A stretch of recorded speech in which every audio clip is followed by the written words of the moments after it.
हिसाब से उनको यहाँ का प्रशासन, खासतौर पे प्रशासनिक, अभी हम ज़्यादा बोले नहीं कि जिस तरह से उनको फंसाने का, अति करने का जो लगता है कि व्यक्तिगत खुंदक लग रहा है जिनसे निकाल रहा है।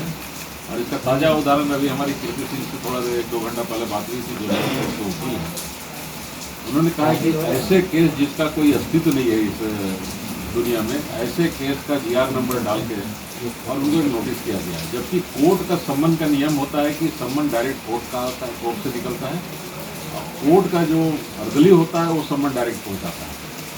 जब 2-3 बार हाजिर नहीं होते हैं तो एक बार थाना के माध्यम से जरूर दिया जाता है सम्मन को। और सम्मन कोई वारंट नहीं होता है, जो कि उसके चलते कि इतना हैवोक बना के लिखना। सम्मन जस्ट लाइक रहता है कि भाई कोर्ट में आप उपस्थित होइए, अपनी बात को रखें। यह सीधा सीधी दर्शाता है कि रांची जिला प्रशासन खासतौर पे जिस हिसाब से सामाजिक काम कर रहे हैं भैरव सिंह जी, उसके हिसाब से उनको रोकने के लिए, उनको बाधा पहुंचाने की इस तरह की हरकत कर रही है। क्योंकि मैं जिस समाज का काम करता हूँ, खासतौर पे क्षत्रिय समाज का काम करता हूँ, तो ऐसे भी हमारे समाज के लोग सभी समाज को लेकर चलने में विश्वास रखते हैं। और इसी नीति के तहत भैरव सिंह जी भी काम करते हैं, पूरे हिंदू समाज के हित के लिए काम करते हैं। लगता है कि इसको बाधित करने के लिए इस तरह की हरकत की जा रही है। ऐसी परिस्थिति में कहीं ना कहीं हम लोग को भी एक स्टैंड लेके इसके खिलाफ खड़ा होना पड़ेगा। दूसरी घटना आप देखेंगे कि जो धनबाद रेल मंडल के द्वारा जो संजीव सिंह के साथ जो घटना घटी है, मुझे अभी सिर्फ अखबारों के माध्यम से जानकारी मिली है कि इन्विटेशन दे के फिर उस इन्विटेशन को स्थगित करना। मेयर अपने शहर का 1 नंबर का आदमी होता है, प्रथम नागरिक होता है। प्रथम नागरिक की अगर इस तरह से बेइज्जती इस लोकतंत्र में हो, विधायक खुद प्रिविलेज पर्सन होते हैं।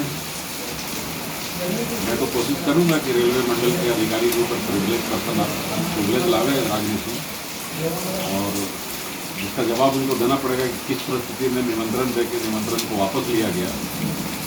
तो एक तरह से देखा जाए कि पूरे झारखंड में एक षड्यंत्र चल रहा है कि ऐसे जो सामाजिक जीवन जी रहे हैं, सामाजिक काम कर रहे हैं, उनको कैसे हम उनके समाज सेवा कैसे बाधित करें, कैसे उनको हतोत्साहित करें और उनको घर में बैठने के लिए मजबूर करें। एक तरह का षड्यंत्र चल रहा है। इसके खिलाफ हो सकता है कि एक बड़ी रणनीति के तहत एक बड़ा आंदोलन भी हो सकता है शुरू किया। कल जो वकील साहब हैं आप लोग की तरफ से कार्रवाई है, लीगल नहीं होता तो हम लोग रिटर्न में क्यों लिखते हैं? तो फिर GR नंबर क्यों दे? जब 2015 में एक ही केस है जिसमें कि वो बरी हो चुकी है। अगर 2015 में अगर ये केस अभी तक वो हाजिर नहीं हुए तब तो एस्कॉन्डर हो जाना चाहिए था। और एस्कॉन्डर एक बहुत बड़ी चीज़ होती है। 10 साल जो आदमी हाजिर नहीं होता है उसको उस तरफ पहले ज़माने में लाल वारंट बोला जाता था। उसमें तो शिबू सोरेन को भी बेल नहीं मिला था 1 महीना तक। तो अगर वो परिस्थिति है तो पुलिस बतावे ना कि हाँ ये 10 साल से एस्कॉन्डर हैं, 10 साल से फरार हैं, कुछ तो बताए। सिंपल 2015 के केस में अगर आप दे रहे हैं तो आप दिग्भ्रमित कर रहे हैं। जैसा कि यहाँ देखने से मिलता है कि GR नंबर अलग अलग है। 2015 में एक ही केस था उनके ऊपर, और फिर ये दूसरा केस कहाँ से आया है जिसका GR नंबर अलग है। तो ये कहीं ना कहीं एक षड्यंत्र की बू आ रही है।